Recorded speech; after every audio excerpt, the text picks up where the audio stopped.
Betting on sports can be hard, but hiring Morgan & Morgan is easy. Morgan & Morgan is America's largest injury law firm. They have over 100 offices nationwide and more than 1,000 lawyers. Their fee is free unless they win. For more information, go to forthepeople.com/bestbets or dial pound law, pound 529 from your cell phone. That's forthepeople.com/bestbets. This is a paid advertisement. The numbers told the story. They always do. It's one of those idiots who believe in analytics. This is a numbers game with Gil Alexander on VSiN. Welcome in, everybody. Wednesday edition of a numbers game here on VSiN. I'm Ben Wilson in one more day for Gil Alexander. Kelly Bidlin, as always, holds down the fort for us at our Circus Sportsbook studios downtown Las Vegas. A lot of good action last night between the Jimmy V Classic and college basketball, Kelly. We had the NBA Cup. We've got some Major League Baseball winter meeting news to get to. I'm sorry my hometown Milwaukee Bucks could not cover for you. I mean, they were in danger of losing the game last night, but the Bucks and the Thunder advanced to your NBA Cup semifinals.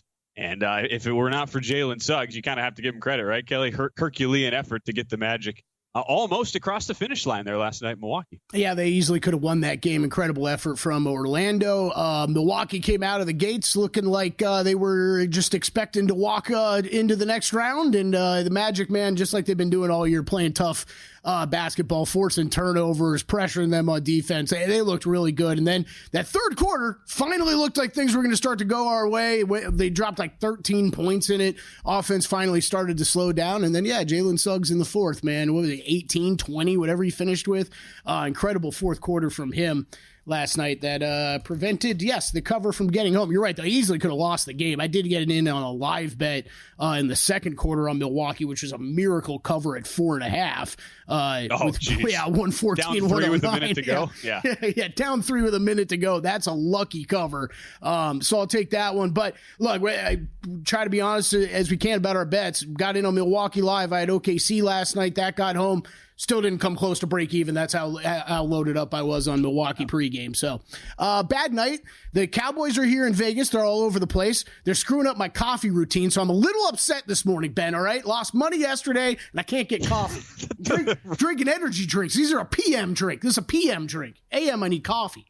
Well, your issue is you need to throw in the 20 rider rodeo parlays like we used to do back in the day, purely based on name. I think that's what would get the mojo in the correct direction for you. That's right. Yeah, we need a solid bull riding handicap at some point this week. Yeah, I think that'd be great. I think that would be great. I don't know if we'll get that from our guest today, but we do have some great guests coming up. If anybody of the three you would handicap, probably Jason Weingarten would be your favorite in the clubhouse to have some rodeo handicapping. Jason will join us at our second hour, 11:15 a.m. Eastern time. He'll have a lot of thoughts on all the Major League Baseball moves that have happened over the last couple of days, as well as the Army-Navy game, which is the one college football game this week. He is after. Jonathan Von Tobel will join us to talk about the NBA Cup, a couple games tonight, as well as some college football playoff thoughts and NFL Week 15 JVT in an hour at 11 Eastern. And to kick off our guests, we'll go to Jim Root, a fellow Wisconsinite, Kelly. I love how whenever I'm on, you just load it up with friendly Midwesterners. Jim Root from the Three-Man Weave will join us. It was an interesting night, to say the least, in college basketball last night. He comes up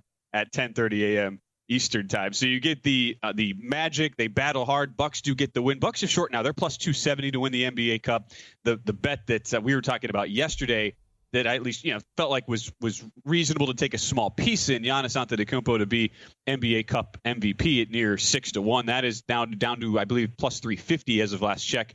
And on the other side, it's sort of funny though. You're watching that game last night. Bucks pull it out, and then you watch the second game, and I'm like, it's really going to be fun when the Bucks find a way to get to the finals, and then just get steamrolled by OKC, because this Thunder team that after the super hot start to the year, maybe it cooled off a little bit, but last night in this true tournament win and advance format, I mean, Shai Gilgeous-Alexander just went to another level, and a Dallas team that had been arguably the hottest, I would say, Kelly, over the last 3 weeks or so in the NBA, 9-1 in their last 10. I had zero answer as the Thunder win comfortably and cover. Total goes under, and they are now the short shots here to win the NBA Cup. And SGA, your short shot to win Cup MVP at 2-1. Yeah, I think no surprise there on either one of those. They should be favored. He should be favored in that market, at least.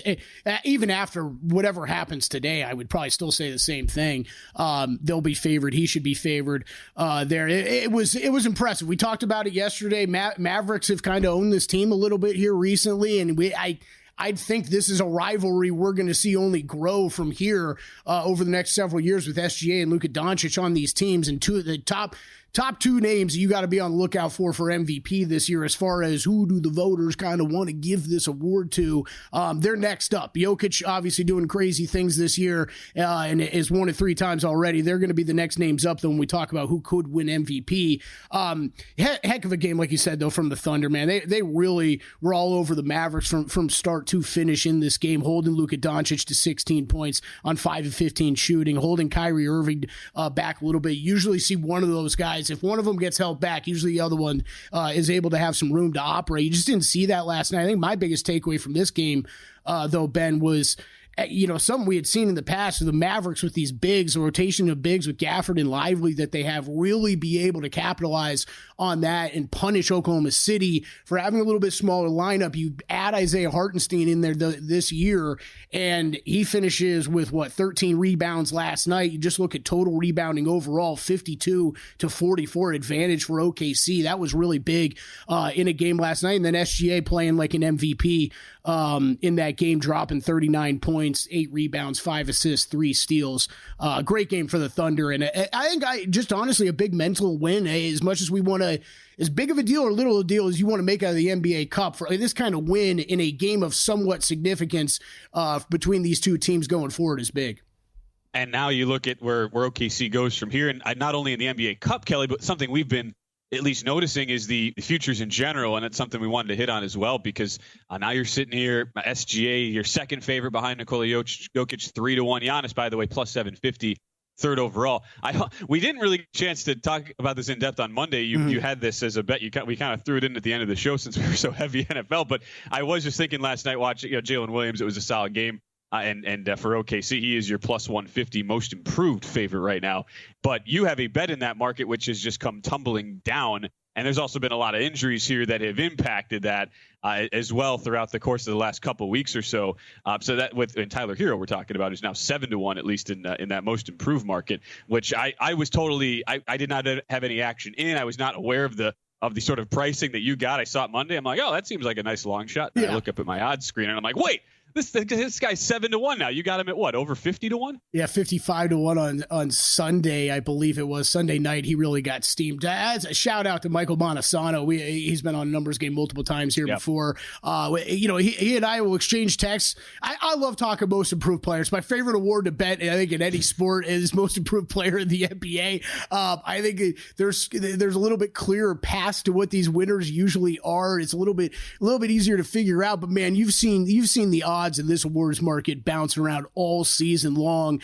And I think we're going to talk some MVP too. You're just trying to pick off some longer numbers right now at this time of year when so much of this is so up in the air with the top of the board. Yes, I think the two Jalens belong there as the favorites, but after that, you can start making a lot of arguments for some guys. So yeah, Hero, I mean, look, he's up about 3 points per game from last season. There's all these questions about what Jimmy Butler's future is going to be with the team. I think if he gets shipped out, you're really going to see Tyler Hero become kind of the go-to offensive player in Miami, if he's not there already. And that's a big deal for a team that might be contending for a playoff spot. So 7-1, look, yes, like you said, I got it 55 on Sunday. 55-7 is a massive difference. I don't know if I'd be running to bet it at 7-1. We could bring up a third Orlando Magic player in this award market since the beginning of the season, but Jalen Suggs is a guy that I've considered betting in this multiple times, and after last night, you can really see what he can do. And he's going to have these games without Franz, without Banchero, where he can rack up some stats. So if you are looking to get in on something right now where a number is going to likely drop going forward, it'd probably be Jalen Suggs, is what I tell you. An opportunity is right there when you think about Franz Wagner out weeks. We still don't know when Paolo Banchero is set to return. So that's your 2 top guys for Orlando. And this is 2 games now, 2 covers for the Magic without their 2 top stars. With the Wagner news coming out over the weekend, and Suggs has been awesome in both of those games, really carrying the Magic to a upset win over Phoenix over the weekend, and almost pulled off the upset last night over Milwaukee. And it's funny with the Heat thing, and this is where it comes into your Tyler Hero bet. I think we all watched how the start of the year played out and went, all right, this is finally the year where we can we can get rid of the whole heat culture BS talk. This team's just been a dumpster fire. But at least it's funny. The last 10 games, they're kind of out of sight, out of mind, and here they are. They're a top 7 in net rating the last 10. They've won 7 of 10. So I was looking at some look-ahead markets for tomorrow. I was tempted to maybe look at the Raptors here catching a huge number, and then I'm kind of looking deeper. I'm like, wait, Heat are actually playing really good basketball right now. I'm not sure that given how shorthanded the Raptors are, I want to step in front of that. But it is interesting how this Heat team that we have loved to rip analytically for the last couple of years because they just find weird ways to win tangentially and do things that don't make a whole lot of sense. And yet here they are. They have shown a little bit of life here, Kelly, and I wonder how much of that has to do with the hero resurgence as well in that MIP market. Yeah, there's that. Jimmy Butler, playing some games again. And look, Bam Adebayo, once again, as he's been doing for the past several seasons, flying under the radar is one of the best defensive players in the league. I mean, you could argue this is where I know last year we got in these heavy defensive player of the year arguments with Bam Adebayo. I'm on that side of I don't really know that he's ever going to get there, or if he does, it's going to be in a down year for the rest of the league. It's just so tough when you're asking these voters to value rim protection, blocks, steals, things like that, versus a guy like Bam Adebayo who can kind of guard 1 through 5, kind of does on a nightly basis, whether you're seeing it or not, and does so at such a high efficient level, but you're just not seeing some of the counting stats out of him that you're going to see from some of these other guys like Rudy Gobert for years, right? Is always a classic example with how many blocks and then for whatever reason, defensive rebounds he's getting per game would seem to matter so much more in this market. So, not a bet I'm running out to making that one, but he's such a key to this team, and it's going to be interesting to see what they do with Jimmy Butler. It would be an opportunity to try to get one kind of new look team, one more version for Pat Riley, and see if he can do something with it here. I love your bet, though. I'm going to be rooting for you on your behalf. Tyler Hero, Pride of Greenfield, Wisconsin. Let's go. Greenfield, the Greenfield Hawks, I believe, the high school there in Greenfield, Wisconsin. Alas, we still have a lot to get to on the show today. We'll talk some of the Major League Baseball news and notes. The big one, Max Fried, giant contract for the lefty going to the New York Yankees. We'll talk about that with Jason Weingarten a little bit later. But up next, college football playoff. It's Win Total Wednesdays. We'll talk some win totals out there for the teams that are in the 12-team field as we're just getting started here on A Numbers Game.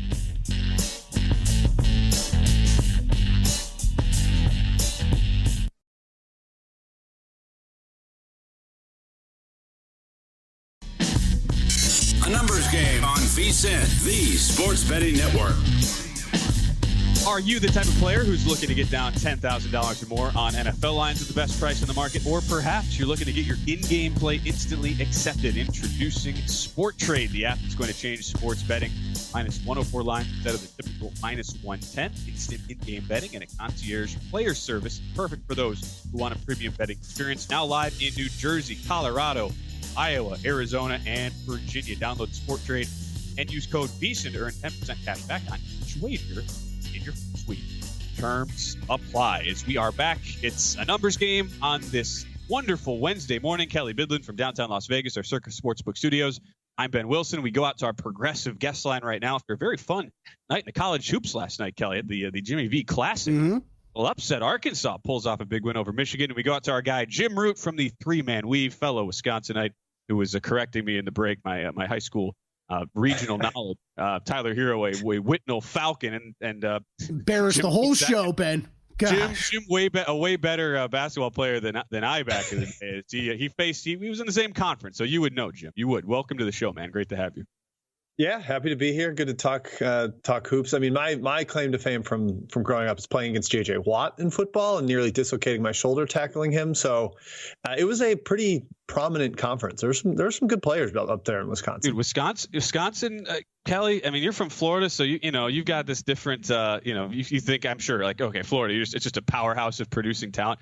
Wisconsin is built different. I mean, there's some guys that come out there. I mean, it's a lot of time on the farm, getting country strong. And I'm glad you're at least standing, Jim, because I can't imagine facing. I was gonna say I'd be making business decisions if I saw J.J. Watt running at me. Are you kidding me? I'd be my shoes untied. I fell over. Oops.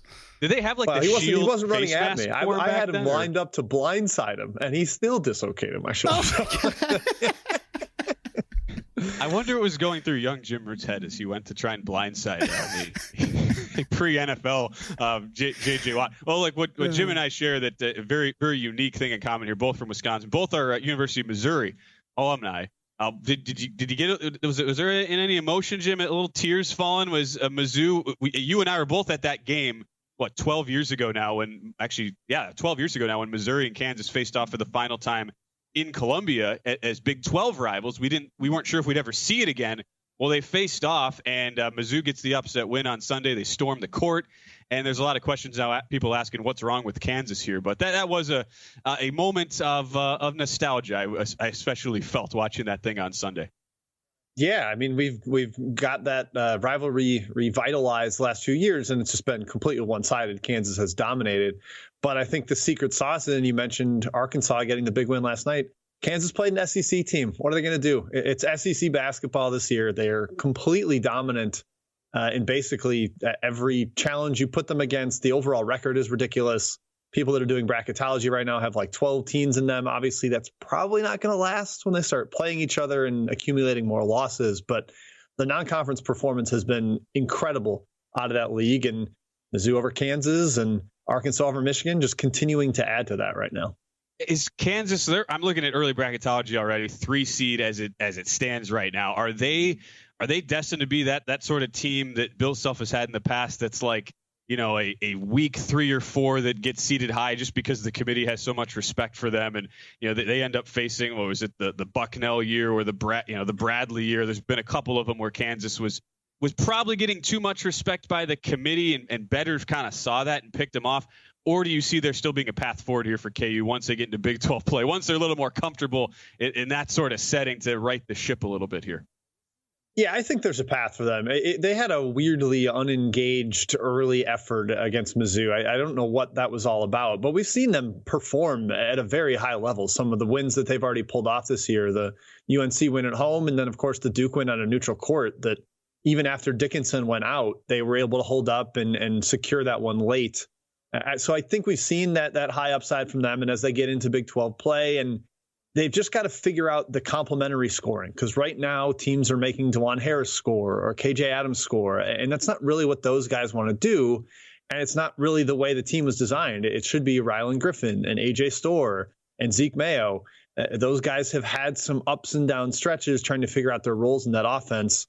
The fortunate thing for Jayhawk fans is that Bill Self's in charge, and he is one of the best coaches in the country, and he's going to figure that out. I think it's just a little bit of a trial and error, sort of figure it out as they go, how they complement Dickinson and Harris and Adams and fitting those new pieces in. I think they will get there and be a rather strong 2 or 3 seed whenever it's all said and done. Yeah, dip now to 17-1 there for KU as we're joined by Jim Root from the 3-Man Weave. Give him a follow at Second Chance Points. The one other team want to get your take on before we get into some of your bets for today. Wisconsin, never liked by the computers. That's not a shock once again this year. But curious your thoughts on a team that started off so strong. They get this resurgent season from John Tonje, who former Mizzou guy, just never put it together, was injured, banged up all of last year. But back-to-back, really tight losses. The 2 of them were in Big Ten play. Michigan and Illinois last night had a great first half, just got blown out of the water by Cam Jones and Marquette over the weekend here. What do you make of a Badger team that seems to lack a little bit of depth? But, I mean, Tonje's been unbelievably impressive when he's been able to stay on the floor this year. Yeah, it's just kind of an overall talent question. It was coming into the year with Wisconsin was, all right, how good actually is this roster and where can they actually go? And they've had some guys be bigger contributors than expected. I think Nolan Winter's taken a tiny step, and Tonje being a star has kind of changed everything about role allocation. It's like, all right, now John Blackwell can be the number 2. Stephen Crowell can continue being a complimentary guy that hits shots and can pass out of the post. Having a star has realigned maybe what their expectations are. But yeah, that rough early start to Big Ten play, a home loss at Michigan really hurts. The Kohl Center, typically a place where they're able to get big wins, and Big Ten home court is always strong. I think they're probably going to float along the middle of the pack there. They'll steal a couple on the road. It's just a different team now. They play a little faster. They're way more offensive focused. As a bettor, I've been like, I can't believe I'm confidently betting Wisconsin overs and winning them comfortably, but that's the day we're living in right now with the way Guard has sort of modernized the attack. Sure thing. Yes, it has been a little bit weird aesthetically to watch these shifts in Wisconsin basketball identity, needless to say, over the last few years. All right, Jim, let's get to some of your best bets for today. I love that you are going to, I call it my conference, the WAC, where I get to call all the conference tournament games. For me, highlight of my broadcast season, there's always craziness that goes on in the WAC tournament, and you are looking to a team in the WAC. It's a non-con game, California Baptist, the Lancers. Injury-riddled last year, getting a great season from Dominique Daniels, and they go to San Diego State tonight, catching 15. I don't know if this was contractually obligated, Jim, but I love that you're bringing up a WAC team here with me on the show today. Oh, of course. I had to shoehorn it in here. No, I love Cal Baptist. I've loved them since the start of the season. I just thought they had the right pieces. And last year, Daniels got hurt. As you mentioned, he's their key point guard, floor leader. Without him, they kind of tumble off a cliff. But they've got some interior scorers with Brown and Coleman. And really, this is kind of a general narrative. We'll see this with one of my other picks, too. This being finals week, and your favorites at home maybe aren't as motivated as they would be in the home opener or a conference opener. You get these non-conference games that feel a little like, all right, let's just get the win. Let's get across the finish line. You saw it with Duke last night against Incarnate Word, a rather unimpressive effort. But so I'm taking Cal Baptist here, going to San Diego State. I think 15 is a little too many for a dog that has talent, and I just don't know that this is going to be a hyper engaged San Diego State team where they're not ready to blow out a capable dog by 25 or whatever. So that's one pick, and then as we get into some of the others, I think that narrative will come up again. Sure thing. Yeah, Rick Croy, head coach for CBU, longtime head coach there for the Lancers, one of the most respected, long tenured mid-major coaches out there as well. Yeah, we get the Indiana Directional School battle, the formerly known IUPUI Jaguars, now IU Indy, taking on IPFW. Little Jaguars Mastodons breakdown here, Jim, which we always love on a Wednesday. Oh, yeah, Horizon League. So I guess this one doesn't quite fit what I'm saying as a narrative because this is a conference game. This does matter a little more for Purdue-Fort Wayne than it would be for a typical favorite at home laying 15. But this is more about IU Indy to me, a team that has been circling the drain of Division I the last few years, like bottom 3 in the country. But they brought in a new coach. IU Indy hired U Indy's coach, try to follow that, Division II, University of Indianapolis. And that's kind of galvanized the program a little bit. They brought some players from U Indy, and those guys have created a little bit of a core with some continuity from last year.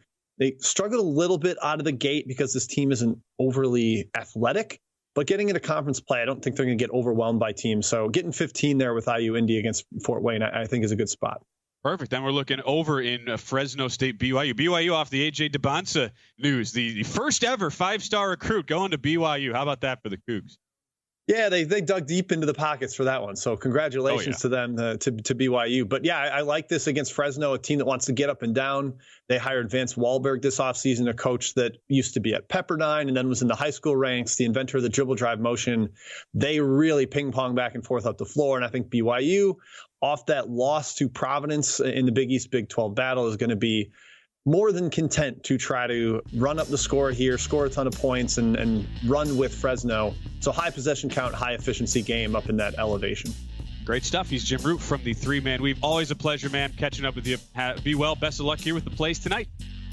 Cheers. Thanks, Ben. Good to talk to you.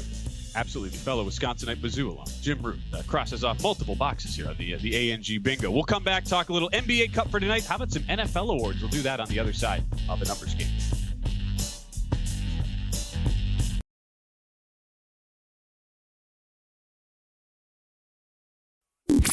The numbers told the story. They always do. It's one of those idiots who believe in analytics. This is a numbers game with Gil Alexander on VSiN. Our number 2 of a numbers game back here on a Wednesday morning with Kelly Bidlin from downtown Las Vegas, holding it down at our Circus Sportsbook studios. I'm Ben Wilson in for Gil Alexander. One day, Gil off the rest of the week. We got a fun hour number 2 coming up, though. Jason Weingarten joined us in 15 minutes talking a little MLB offseason moves. And right now, we go out to our progressive guest line. He is Jonathan Von Tobel, senior NBA analyst, to join us right now. And he was also, Kelly, the host of I think this was our first ever live YouTube/X stream over the weekend with the college football bracket reveal show. I was JVT doing the NFL live show at the same time. I was awfully jealous of you and Adam Burke getting to, sip cold, refreshing beverages over at Bar Canada while just kind of like casually talking college football, man. It was, I was envious of your position. I'm sure it was a lot of fun, though. First off, I haven't talked to you for a while, buddy, so I'm happy to talk to you. I'm glad you're doing well. Second, it was actually a point in the meeting to emphasize alcohol consumption. I'm not even kidding, on this show. So the second they had me, our new boss, Steve, I was like, I'm in. Let's do it. You can't find a better guy than me. Oh, and I'll talk college football, too. And the college football secondary, yes. And I mean, I don't know. Did you guys follow the Bar Canada code? I mean, Labatt Blue, Molson. I mean, Kelly's a big, Crown and Coke guy whenever he's over there. Crown and Diet for you, Kelly. Thank you, Ben. Get it right. That's right. Apologies. I should know Kelly's order at this point. I don't know what I can see that. What you went. I can see that loose shirt and that cut jaw. All right, from all the way over here, I see it. There's a lot of Diets and Crowns. No, I did tequila and soda, and I had to slow that one down because I had one, and then I was like halfway through my second. And I was like, I do have to form coherent sentences at some point here, so I had to chill out. Yeah, it can be a little bit dangerous. Yes, once you start down that path. JVT, want to get into college football playoff talk, NFL mostly. Any NBA Cup action though you have for tonight? Anything you have added futures wise since we saw the 2 games that played out last night? No, so nothing futures wise. I do have a bet and then a pending wager as well. Depends on what's going to happen with the injury report for Atlanta. But I did go under 223.5 for Golden State Houston. Frankly, last night we were on the Aaron VSiN primetime with Aaron Renning on Professional Handicapper, and we talked about this thing being playable at under 222. So I'm kind of surprised a little bit that the market pushed this up to the point where we're at right now. These are 2 pretty solid defensive teams. We know that in the non-Curry minutes, this Warriors squad has really struggled to create some offense, and against one of the better defensive teams in the NBA. I'm going to go out on a limb and say that's going to continue here in this game. We saw last night, that game ended up going over the total, but that was, I think, due to a little bit of an outlier performance from Jalen Suggs, who had half a thumb on one of his hands. But outside of that, I think you're going to get a little bit more of a gritty type of performance here in an elimination game. So I think all of those factors led to me going under the total here. So I went under 223.5 for this matchup. And the other I'll mention really quickly, I mentioned the injury report. I want to see if the Hawks' depth is going to be a little bit more together. Bogdan Bogdanovic is questionable. DeAndre Hunter's probable, but he's on the injury report. Jalen Johnson is on the injury report as well. I need both DeAndre Hunter, Jalen Johnson, and I'd rather have Bogdan Bogdanovic on the floor if I'm going to play the Atlanta Hawks. But, Kelly knows this. I like this Hawks team a lot. I think they'd be live in this spot, but that injury report scared me off of Atlanta here in this spot. Yeah, I think if anybody's looking at them today, you got to know at least the 2 you mentioned are going to go. But I think I'd want all 3 with this Knicks offense coming to town. Hey, Houston Rockets side, did you consider it all, JVT? I got pretty close to it, but they might have me a little bit on tilt after last week in the same matchup. And Ben, what's it been since the bubble? Since they finally got a win? So yeah, since February 2020, 15 straight. Stay away from me, but I leaned that way. Did you get close to a side on that game?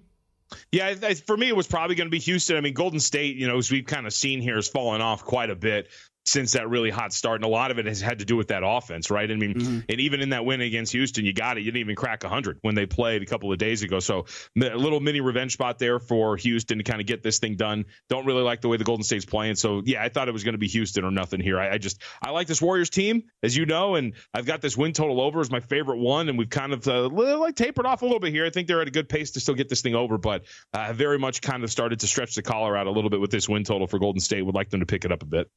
We'll go into some college football, some NFL here as well with Jonathan Von Tobel, our senior NBA analyst. Check him out at MeJVT, daily NBA columns as well. But also, I've been riding the wave here with Carolina Panther money, JVT. I heard you the other day on Lombardi Line. You've been part of this money. 5 straight weeks the Panthers have covered, and now for the first time in 34 games, they will finally break the streak as non-favorites. They will be favorites. Not only are they favorites here against Dallas, but they're taking a lot of money out to 2.5 in the market against Dallas. JVT, Mr. Carolina Panther over here. Are you riding the wave here another week on the Panthers?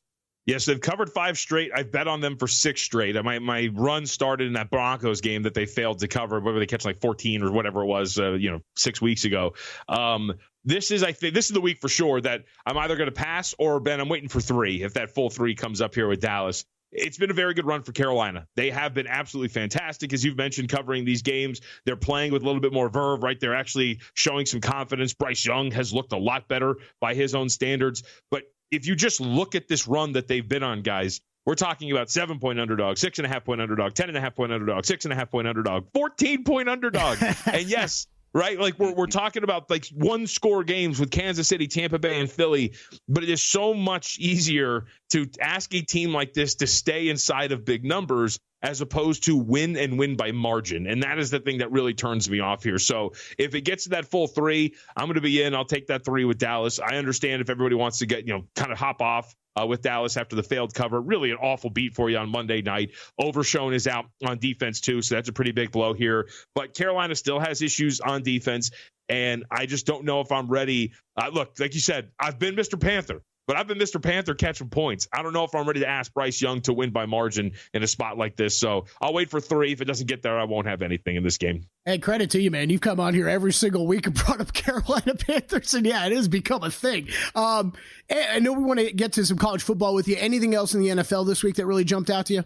Yeah, there's 2 things really quickly in the NFL, both totals. First off, Kansas City and Cleveland. We're up to like 45 in some spots. 44.5s are starting to disappear. I'd stay that 44.5 is still playable over, but I think that this is going to be a pretty high-scoring affair. We've seen this before. This Kansas City Chiefs secondary has been pretty abysmal. They're rating around 24th in opponent EPA per pass, Kelly. We've seen a lot of different opponents, including Aiden O'Connell, the aforementioned Bryce Young, really go after this secondary and have a lot of success through the air. And I think Jameis Winston can do that while also being Jameis, giving an offense to Kansas City potentially some short fields to work with to get this game over the total. So I think over here, also had another over in Indy and Denver. I thought that this is really playable too. Indy's a very simplistic defense. They are not very good. We have seen that Gus Bradley, I think, is going to be, he's been outcoached, and I think he's going to get outcoached from a schematic standpoint against Denver. And I think that this has a high-scoring affair written all over it. And for Denver, too, like, don't forget, this Denver team's been good, but we've seen their little defensive blow-ups as well. Baltimore, Cleveland also had some pretty big scoring affairs against them. And Anthony Richardson, since he's come back into the starting lineup, guys, by PFF standards, he is one of the top 7 quarterbacks in the National Football League. I think he's floating around 6 or something like that. And they've been running him a lot more. This offense has looked way better since they've started to change a little bit with the way they're operating. So I think that's going to be a high-scoring game. Also think the Colts can stay inside 4 against Denver.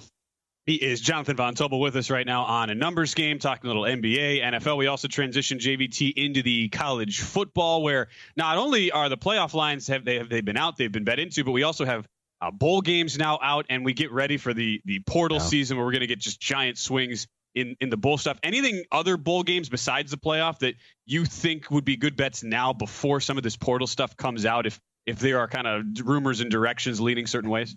Well, that's the problem, right? There's like a lot of rumors I could point to and go, hey, I think this might be worth it. So, like, for example, Humans and I were talking, like, Boston College money line against Nebraska here in the Pinstripe Bowl. There's a lot of rumblings that Dylan Raiola might want to leave Nebraska and that he wants to go chase a championship potentially somewhere else. We haven't seen anything official, at least I haven't seen anything yet, but we're also starting to see that number move toward Boston College. It's opened 4.5. We're down to 2.5 now, and I think that you could get a flip of favorites there, and these are, you get some wild swings in some of these bowls, especially if a name like Raiola is not going to be available. And the other, I mean, look, I've had a pretty good read on this team for the most part all year long. Might as well go to the Los Angeles Bowl for UNLV and Cal. Interesting part here is what's going to happen with UNLV because Odom's gone. Rumblings that Brennan Marion, their offensive coordinator, who has scrubbed all of his UNLV mentions from social media, is also not going to be on. Yeah, is not going to be on the sideline to call plays for this offense. Remember, they have an NFL prospect and Ricky White at wide receiver, who I don't know why he would play in this bowl. But the weird thing is we saw this get up to 4 guys. We're now down to 2 as Cal's status with its quarterback is in question. Although, because this is bowl season, you got to do everything. He did speak at a band pep rally yesterday, so maybe that means something. But those are the ones that really stick out at this point outside of the playoff game. Man, what a breakdown there from JVT, Ben Wilson. Awesome. Come on, where else are you going to get that kind of information? I mean, come on, social media. It's what it's there for. Well, the other one was the Miami thing with Cam Ward, where people have been betting Miami nonstop. I think the assumption was he would not play the bowl game. Iowa State opens a 1-point favorite.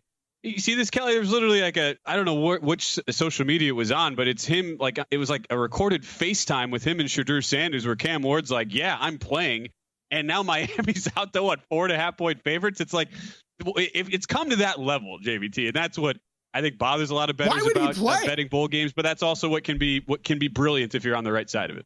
Yeah, 100%. Kelly, I agree with you, too. I don't know why he would play. And he said that on a call with Shadur Sanders, who also said he was play. And Shadur gets the honor of playing in a bowl game against a conference opponent, BYU, which is really weird and an odd setup for a bowl game. So don't really know how you get jazzed up to play a conference foe. But, yeah, I think it was a FaceTime call that was streamed on IG Live. I think that's how that went down. Oh, all right. Okay, I'm trying to keep up with all that. Of the 4 college football playoff games, JVT, we've seen some early moves. Which of the moves here do you disagree with? We've seen lots of money on Penn State, money on Tennessee, and it looks like under money here in Clemson and Texas. Those have been the 3 most notable ones. Yeah, I don't think I really necessarily disagree with any of them, Ben, so to be a kind of a wet blanket. There hasn't been much that I have outside of we saw some spots go from like 10.5 to 11.5 on the first day for Texas and Clemson, but that's getting bought back. I did go under 47.5 with Tennessee, Ohio State, and took 8 with the Volunteers. Beautiful. All right. He's Jonathan Von Tobel, senior NBA analyst. You also see him on VSiN Prime Time throughout the week. Always good to catch up, man. We'll see you soon. Yep. Good to talk to you guys. Ben, take it easy. Absolutely. Will do. And we will be joined by Jason Weingarten when we come back. Talk a little MLB. What are his thoughts now on the futures board with a couple of big moves over the last couple of days? We'll do that next here on A Numbers Game.